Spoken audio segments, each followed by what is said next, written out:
I just want to say again, to me, this is a vision for where leadership is going.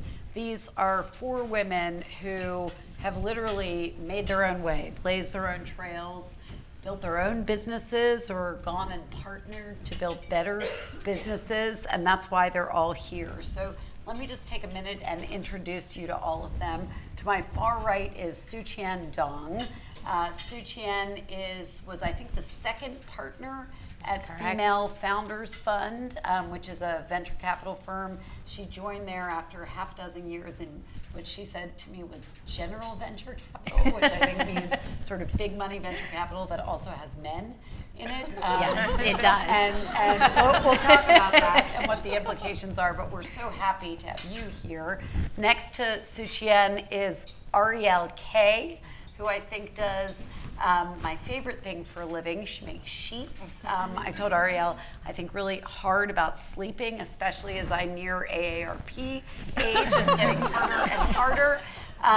Arielle, I think, spent like half a dozen years in advertising, got really fed up and said, I want to do something on my own, and started Parachute, which is a totally badass, successful, ascendant linen company, direct-to-consumer linen company. I'm going to save you for last because I'm going to tie it to something Beth said. Myleik Teal, who is definitely the best dressed person here, is an entrepreneur who is well known for having built a digital subscription business for women with curly hair. Yes. But she is even better known, in my opinion, for being an icon to other women leaders and entrepreneurs. She has an incredible content platform called My Taught You. We're going to talk about the name, among other things, in just a few minutes.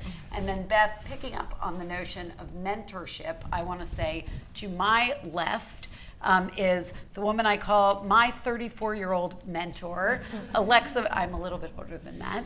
Did I mention I'm close to AARP age? I actually walked outside the room and said, it's very cold. It's freezing. And then I said to the man, but don't change it because I'll be very hot very soon. Alexa, who I'm so happy to have here, fresh off a red eye. Alexa is what I'd call the triple threat. She was the founder of a very successful financial planning company, digital financial planning company, tech company called LearnVest. So sole founder, sold that company 4 years ago to Northwestern Mutual, was on the cover of Forbes as sort of taking the financial world by storm and changing people's habits. She was then the chief innovation officer at Northwestern Mutual, and now she left there 6 months ago and is now, I'm going to say, toward the end of a raise of $200 million in her own VC firm. So 2 VCs, 2 current entrepreneurs, and let's go ahead and get started. I think we should talk first about how the money flows. Yes. We're all just so happy to be together, which is like the spirit in the room. I want to start with kind of how the money flows. So I want to do VC first so we understand sort of where the trend lines are and where they've gotten better and where they haven't. Suqian, I want to start with you. It's my understanding that something like 8% of all venture capitalists are women. My guess is that's not, it's much less if you say founding partners. That's probably a generous number. Mm-hmm. And I also read that there was $130 billion of VC money that flowed to businesses last year, and women got 2% of that. So I want you to just characterize for us what's been the sort of historical state of women raising money and what's changing now. So that's a big arc, but happy to start. And so right now the state of the market is we are nowhere near close to parity when it comes to female partners in VC funds or female founders raising venture capital. However, I do think things have changed pretty dramatically over the last 10 years. My first job in VC was at a shop in New York called First Mark Capital. I joined them at I think the renaissance of New York City tech in 2009. And at that time, there were a literal handful of women in VC. And it was pretty it was pretty remarkable then because I didn't think that was odd. I was like, oh yeah, financial services, there's not that many women in it generally, right? But fast forward to today, there are over, in a directory I started, we track over 1,500 women across 900 different funds in over 30 different countries who are investing in early stage technology companies, which is a dramatic difference from where we were 10 years ago.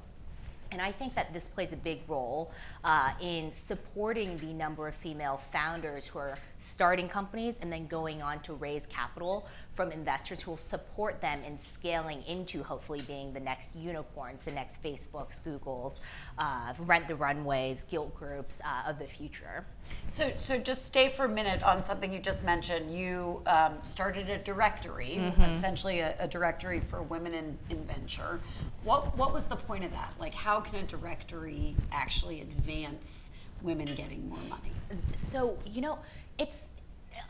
if you're one of something in an organization, it can be a sort of lonely experience, right? If you're the only woman, it's not the same type of camaraderie that you'd find in a group of your girlfriends, for example. And so when I was at Firstmark in 2015, I looked around and was like, there are more women than ever in VC, and for some reason, people weren't connecting to each other and creating a network in the same way that I saw my male counterparts doing. And so in 2015, I, along with a woman named Jessica Peltz, we started what was honestly a monthly dinner for women investors to get together, share deal flow, find new investment opportunities, and find and deepen connections with each other.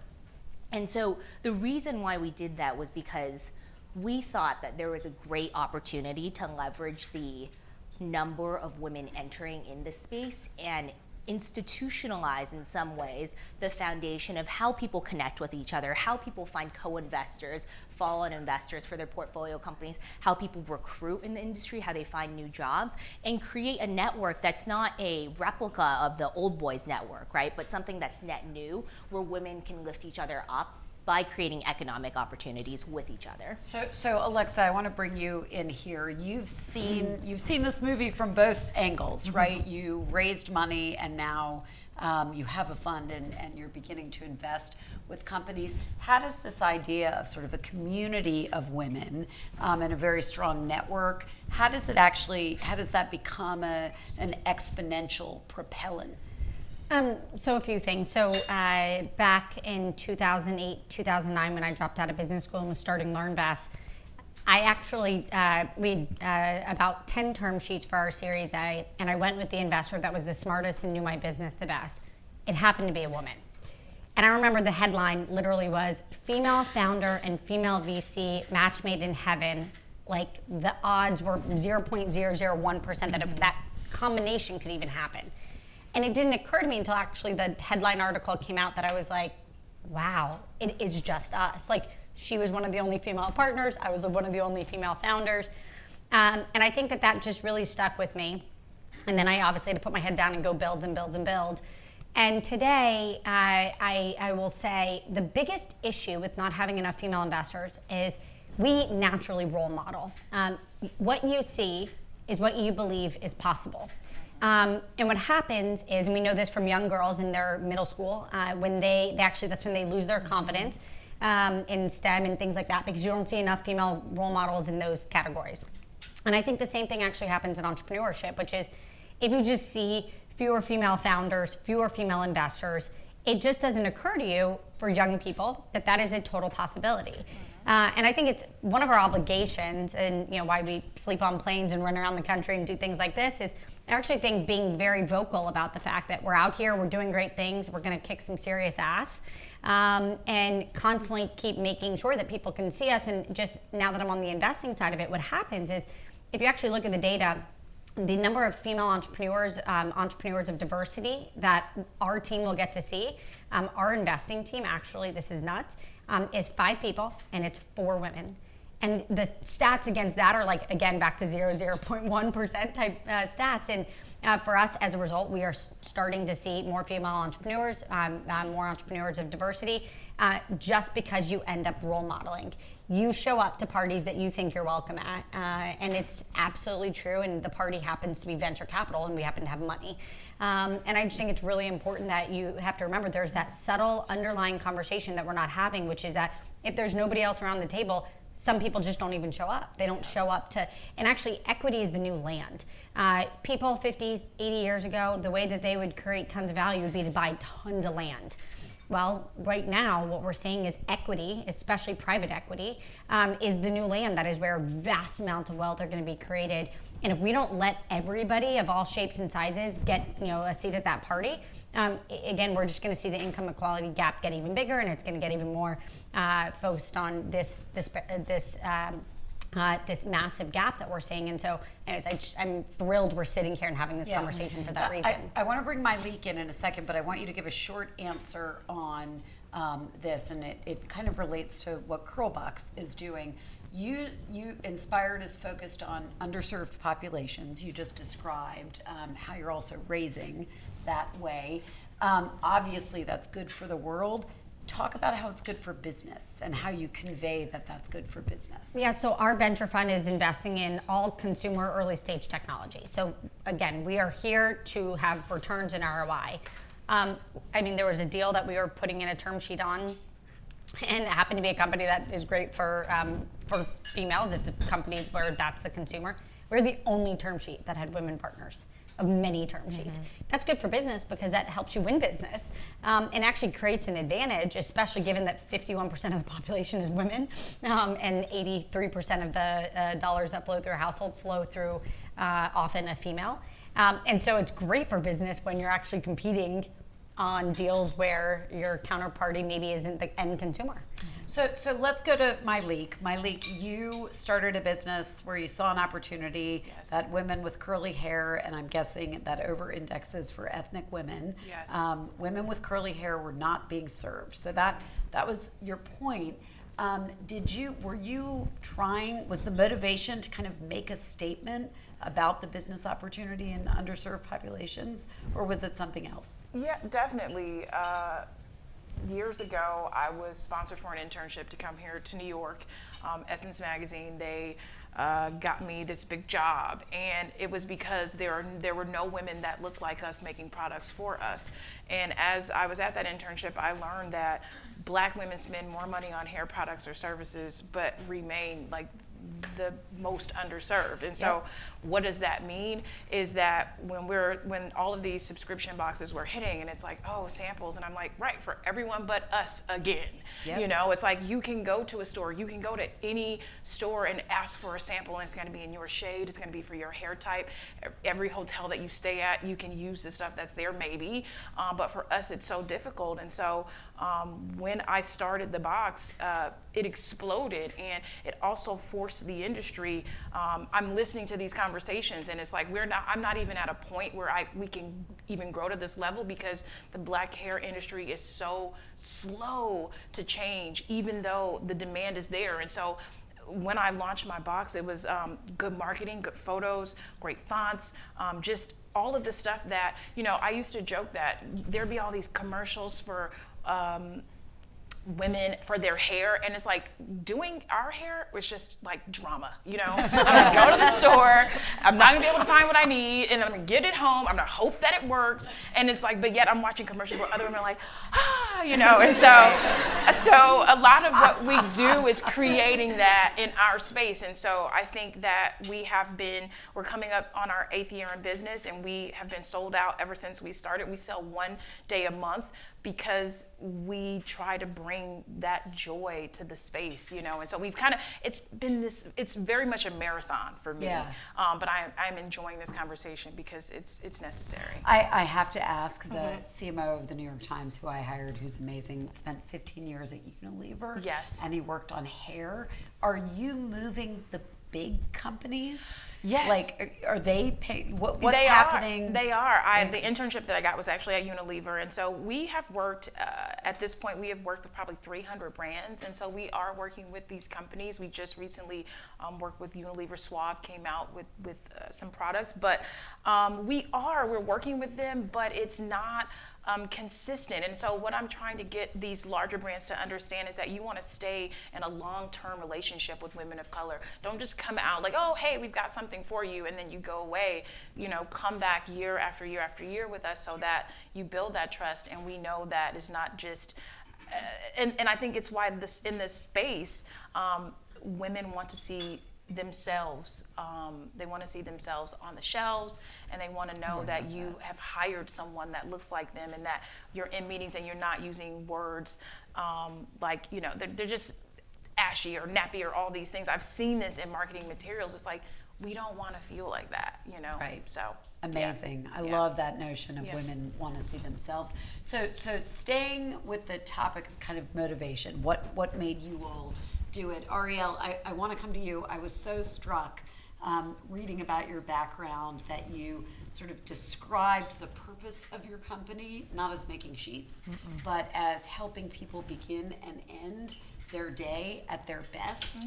I loved that. I was inspired by that. And what I want to ask you is, to what degree does that sort of higher thinking come naturally to you, or do you have to work to say, I'm going to get to high vision?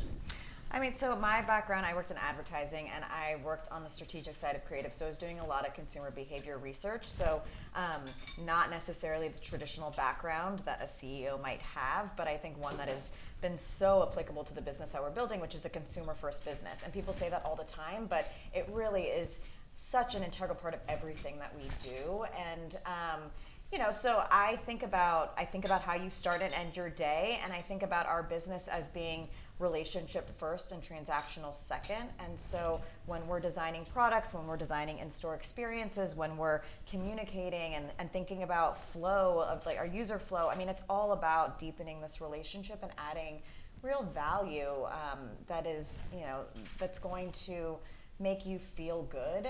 It's not just about, that moment where you're purchasing. It's so much more than that. And I think the best brands transcend that.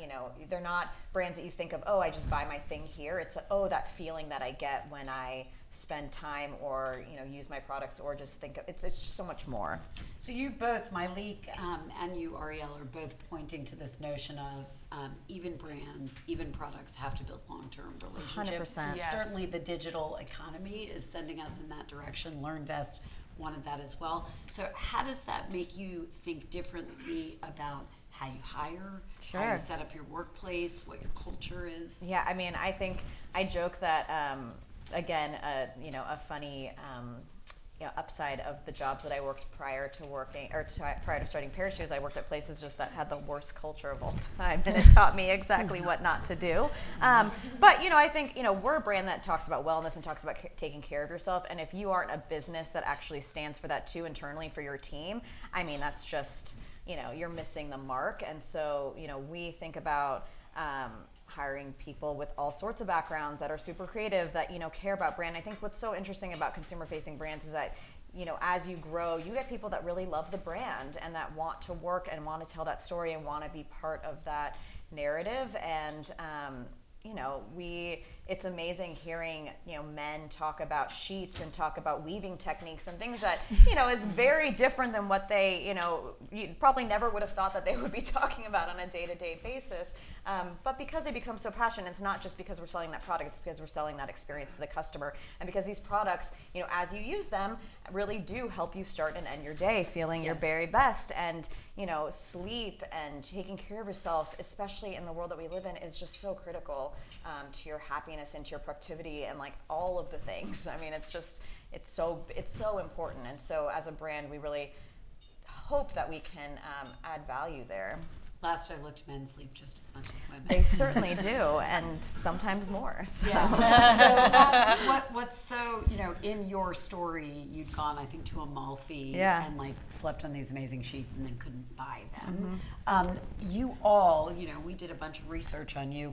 I am so struck by how you all, in a way, are involved, and Suchi, I think you come at this from a different angle, but you're involved in sort of personal narrative and how personal narrative and the actual business and products blend together. Myleik, I think you and Alexa both have done this in a very profound ways. So I'd love for you to talk about My Taught You, Yes. which is it's a podcast, it's a website, Yes. it's a content platform that I found myself lost in, Yes. in an amazing way. Where'd you get the name, and how does the interplay work between that and Curlbox? I started, I launched my business on Instagram. And so as I was launching the business, I would share sort of like my anecdotes, like the things that I use to sort of get myself ahead. And so someone used that hashtag, and so I picked it up, and every time I would sort of share something, I would put hashtag My Taught You. And so the podcast has really just been, as a young Black girl from Inglewood, that sort of informs everything that I do. I didn't have parents that went to college. We didn't have family members. And so how do you navigate this space when you don't have access to anyone or anything? And so it became this quest of like, every time I do something, I have to share it. So even an experience like this, I would go, oh my God, like this is how I got in the room. This is what I did when I got in the room. And so I want other people to know what to do. And it seems so simple, but it may be that we are intimidated by, where do I sit? What do I say? What do I order? And so that is for the last, I would say, it has to be about 8 years now. I would just sort of get back on this podcast and sort of teach young women of color how to get in the room and how to be in the room. And so I heard, is it true? I heard that you bought out a movie theater. I did. For a particular movie for young women. Will you talk about it? I did. I was challenged by some of my friends, are friends with Issa Rae, she did this movie, this little movie, and it became this challenge of going around, and it was essentially all Black women entrepreneurs who could afford to do this, to send young Black girls to see this movie. And so so I got challenged by someone, and then I challenged someone and challenged someone. And so I guess by the weekend, I think there were like 20 theaters bought out with people getting a chance to see this movie for free. Amazing. Yeah. Amazing. So let me ask you, Alexa, how do you have a very active social media presence? You've written 2 books, the first of which is about New York Times bestseller. How do you think about the interplay of sort of Alexa Von Tobel with Inspired or LearnVest or Northwestern Mutual? I mean, I wish I had like a really complicated answer, but it's just you should do things that you believe in. They should be really authentic to who you are. And as you said, maybe some of the lines get blurry, but with LearnVest, I was solving a problem I had, which was I didn't have a good understanding of my wallet and personal finances. I was literally client number 1. I was customer number 1 and CEO. And I built something that I wish existed, and I chatted about it, became a certified financial planner. Through that journey, became an entrepreneur that had a nice, big, successful exit. Launched Inspired Capital, which I can now say at age mid-30s that I am for sure an entrepreneur. I live to be an entrepreneur, and I want to help other entrepreneurs of all shapes and sizes go build incredible companies. And so Inspired Capital is exactly who I am and what I want to continue to build, and now have some incredible partners on that journey with me building this great firm. And so I've just always said, you can't do something that isn't authentic to you. It just doesn't work. If you don't love fashion, don't start a fashion brand. If you don't love home decor, don't go make couches, and vice versa. And so I think it's just being really authentic to what I love to do. And that's created its own sort of aura. But the truth is, it's just what I love to do. Yeah. I want you to give us one more tick. So literally, she found a business, she sold the business, she became a corporate executive, she wrote 2 books, now she founded this VC. Like, how are you so generative? How are you so productive? I think everybody in the room, I'm earnestly asking you that. I have 3 babies. And she Literally. has So babies. right now. Yes. Yeah. We're going to get to the babies in a minute, but how Reproductive. Yes. Reproductive is what she has. She's here all day, folks. I honestly just do. So people have always been like work-life balance, and I actually think that one of the most powerful things that we're doing up here on this panel is we're literally redefining what it's like to be a female senior executive in any company of all shapes and sizes. It could be the government, it could be corporate America, you could be a founder, you could be an entrepreneur, you could be an investor. And I think we're redefining what that looks like. And I actually think as a culture, the Women's March can't be unmarched, but I don't think we totally know what the heck it looks like. Which is why I, of course, always get the question, sold LearnVest on a Wednesday and literally had a baby that weekend. Not planned, by the way. You don't plan a week like that because you'll die. So it was not part of my plan. And people are always like, how are you doing it? What are you doing? And the truth is, I have no idea. I'm figuring it out too. But the one big thing that it's finally struck me in the last 2 years of having little kids and working this hard was you just have to love what you do. If you like your job, and it can be any type of job, you literally can work anywhere in the food chain, but if you like it, there's meaning behind it, it makes you happy and joyful in some way, you can make it work. And I think that's part of my sort of secret, if you will, is if I show up to a job for too long that I don't love, it doesn't work. Yeah. Everything, the train comes off the tracks, I'm sick, I'm not sleeping, everything's wrong, my husband wants to kill me, all of it. And so that's what I figured out is you have to really do the things that you love. So on that note, Suchi, and I want to come back to you. You are looking at pitches all the time. You are meeting founders. You're meeting people like these women.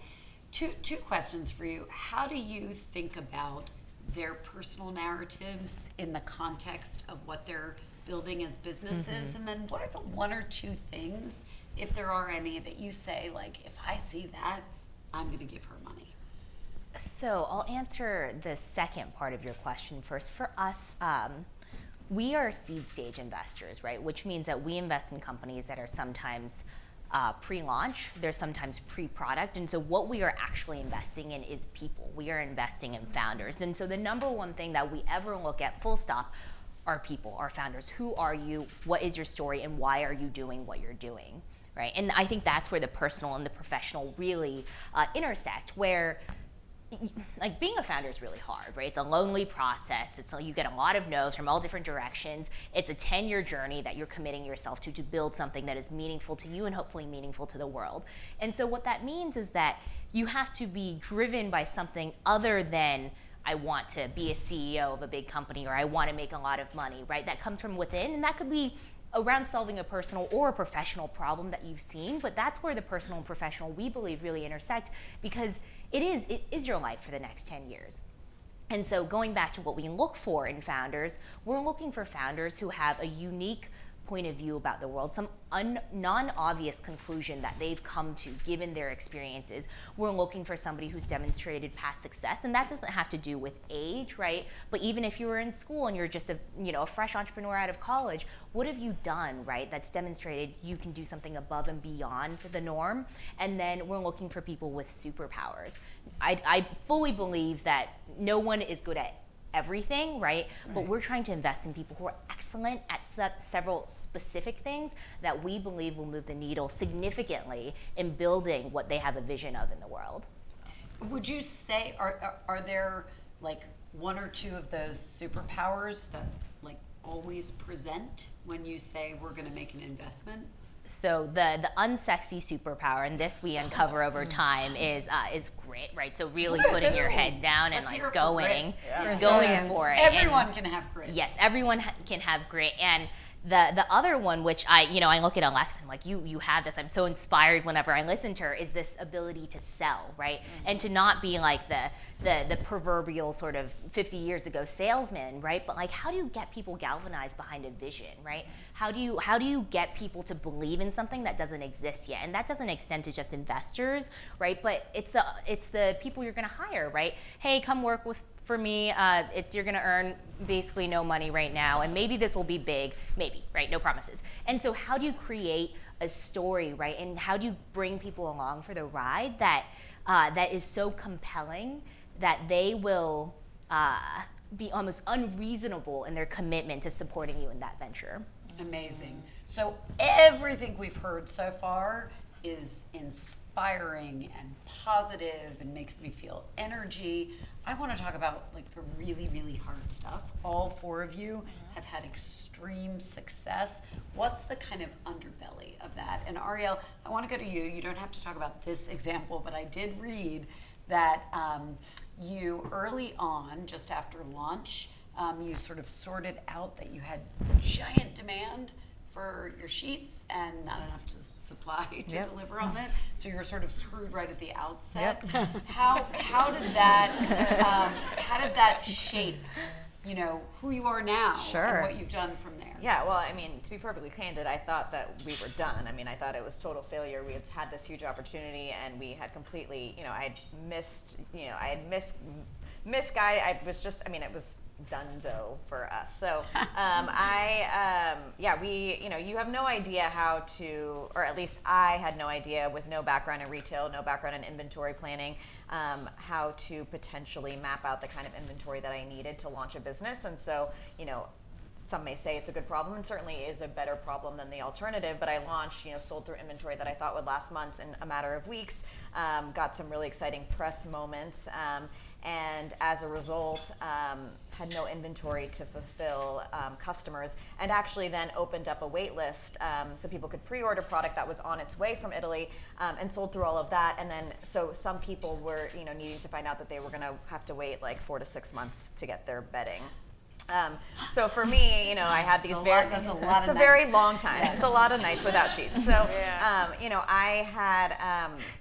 I had to recover from like some pretty dark moments early on, and basically, thought to myself, like, how can I make the best of this opportunity? And for me, that was really, starting a relationship. I talked about, like, we are a relationship business. Like, this was the opportunity to build that relationship early on, to be honest, to be transparent, and to say, hey, thank you. We are so blown away by your support for our business at this early stage. However, we are going to be delayed and shipping you these products, and I will like commit to giving you updates every step of the way. Today our product left the factory. Today it's getting on a plane. Really being clear with what was going on. And to my surprise, the response that I got from most customers was thank you. It's so unusual that I hear from a founder, that I get to see this side of the story, and I'm happy to wait. Of course there were the few people who didn't feel that way, but for the most part it was really refreshing and really such a supportive experience. And I was picking up the phone, I was calling these people and saying, hey, I just started this company, I'm so grateful for you.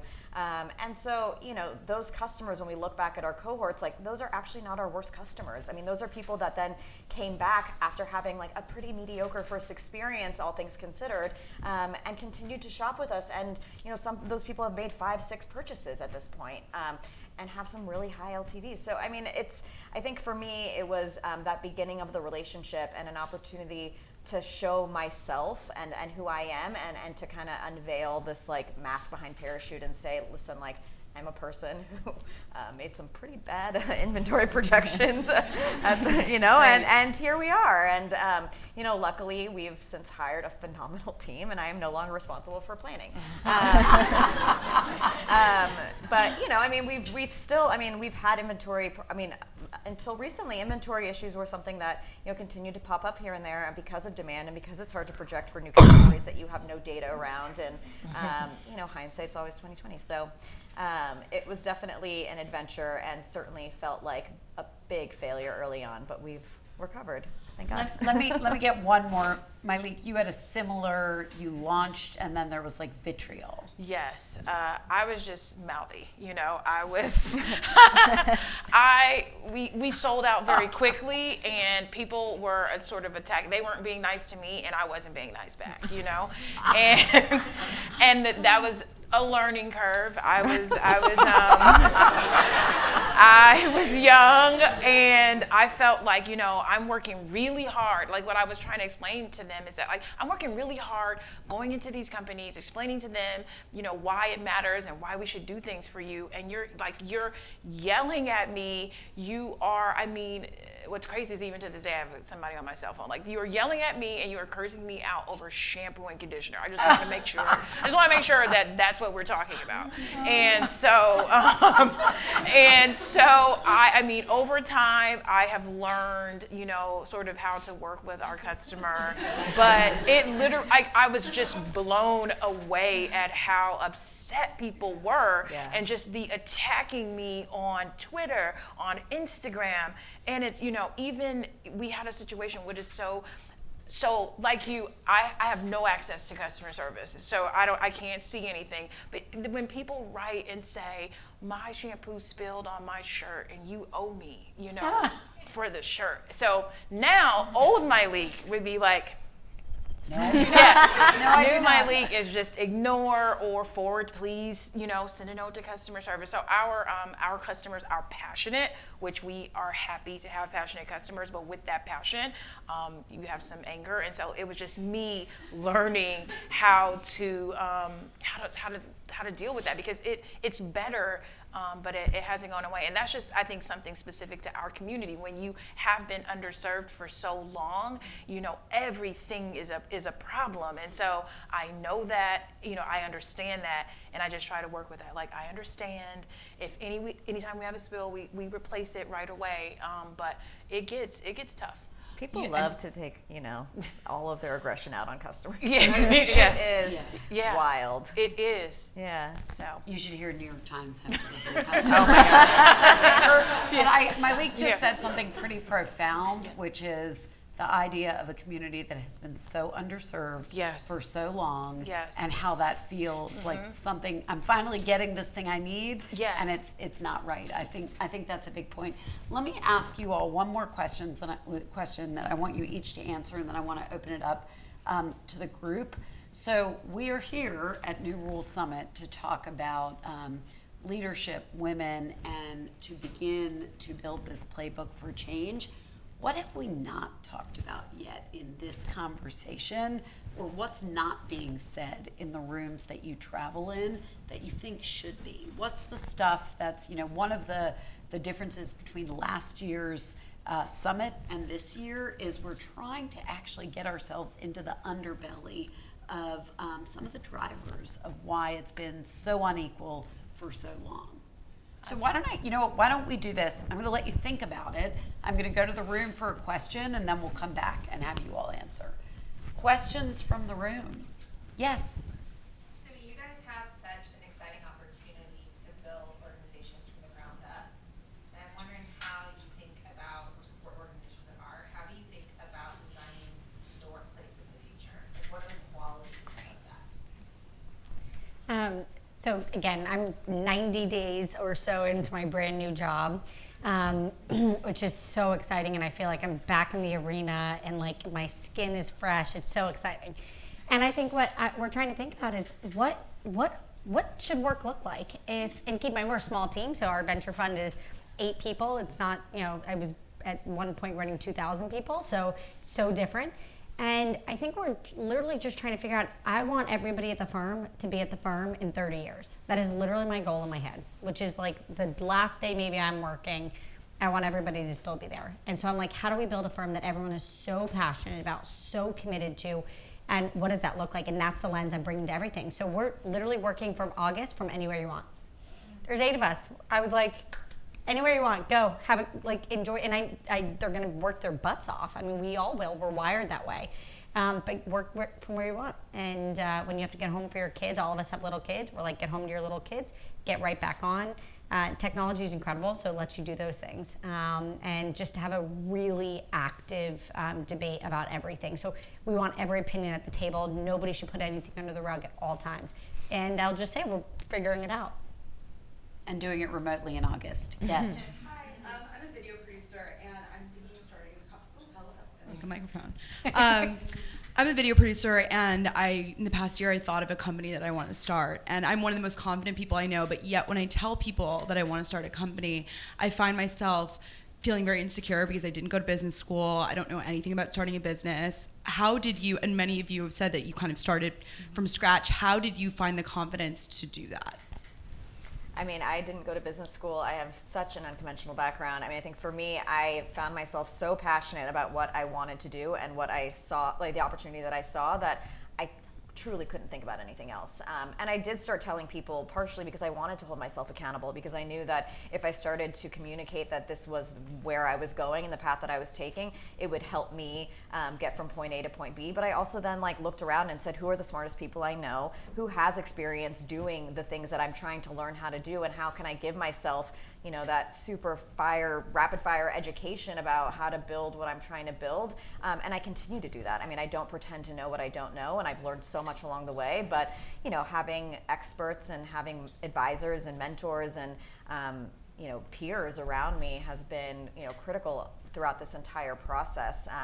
But I think, you know, truly people that, you know, have a bit of an unconventional background can be the best leaders. And that's really what I've seen from so many other founders, is that you don't think inside a very specific box that you learn, you know, at a very specific program. And, you know, starting business is basically 99% of the time solving problems.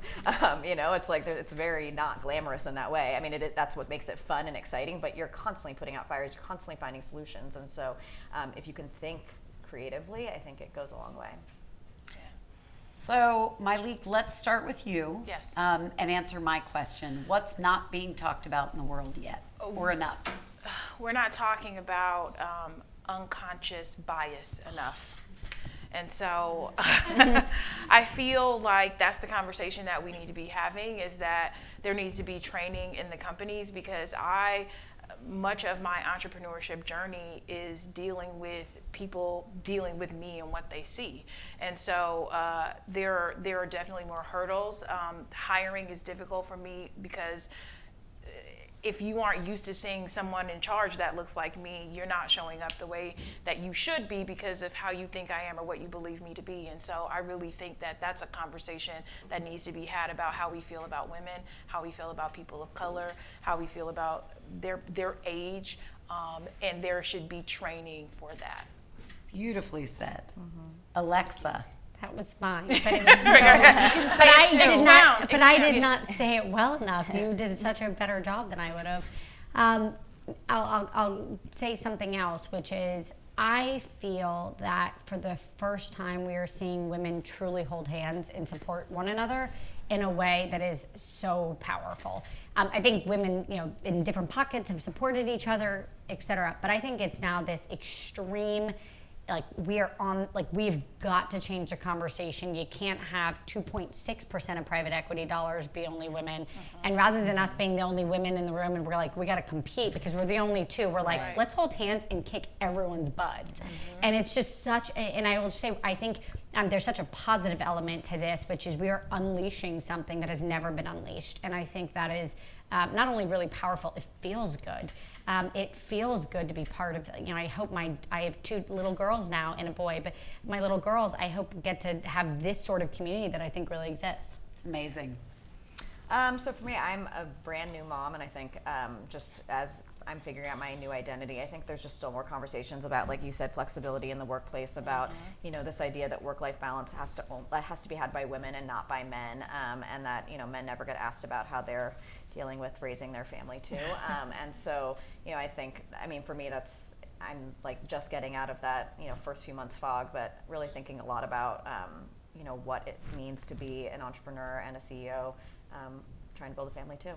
It's amazing, and the point of men actually taking leave, Yeah. and how much that matters. Yeah, and I think just like men also like talking about it more and talking Yes. about the impact that they're playing in the role of, you know, being a parent and you know, being part of a family. I mean, it's so rare that a man gets asked, you know, how do you deal with, you know, having kids? I mean, I've never actually heard a man get asked that question. Yeah, ditto. Yeah, so. I just had my head of engineering and head of corporate strategy on paternity leave at the same time. And it was like that thing that everybody always says, like, oh, all the women are out on maternity leave at the same time. I was like, the dads are out. And this is like hard, and let's celebrate it. Yeah, It's absolutely. amazing. I mean, absolutely.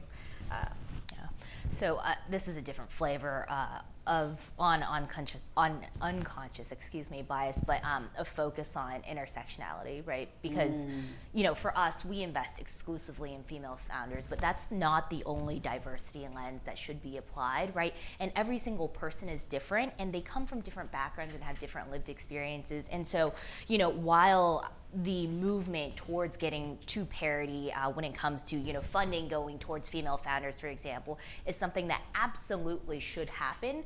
There needs to be along the way a discussion of, well, what does that look like, right? We shouldn't be trying to create a new world along one angle, right? We should really be bringing everyone along with us and understanding how do all ships rise with the tide, not just how do we get more women into positions of power.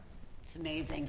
As one would have expected, looking at the bios and histories of these 4 women, this has been an incredible conversation. And I want to say, I knew they would do it, but they have given us some nuggets to take home. And I just want to recap them for you. Alexa started us out by saying, what you see is what you believe is possible. And then she also said, I never thought about it this way, equity is the new land, which I think we'll all take away. Myleek said, and is building a business all around this, women want to see themselves on the shelves. Like, we just don't talk about that enough in American business and global business. I love your point. Think about how people navigate the space when they don't have natural access. That notion of we are in a privileged room, we all have so much access. What about all the people who don't? It's easy for us to have this conversation. What about those who can't or don't have access to it? I love Suchan. I'm going to go make this my hiring mantra. We are looking for people with non-obvious conclusions. I thought that was such an extraordinary thing. My second favorite thing that was said today is the idea that the single quality that you look for most in giving people 5s, 10s, ultimately probably hundreds of millions of dollars is grit. Every human in this room can walk out and have more of that. It's a self-created thing. And then I think, Myleek, you get the winning line, which is dealing with me is what they see. And that is the case for every person of color, every woman, anyone who brings any kind of difference to the workplace. And unconscious bias, getting over that is the only way we fix that. So Myleek, Alexa, Arielle, and Suchan, thank you so much. Thank you, ARP and Beth. And we look forward to having a wonderful rest of the afternoon, evening, and tomorrow with those of you who will be here. Thank you.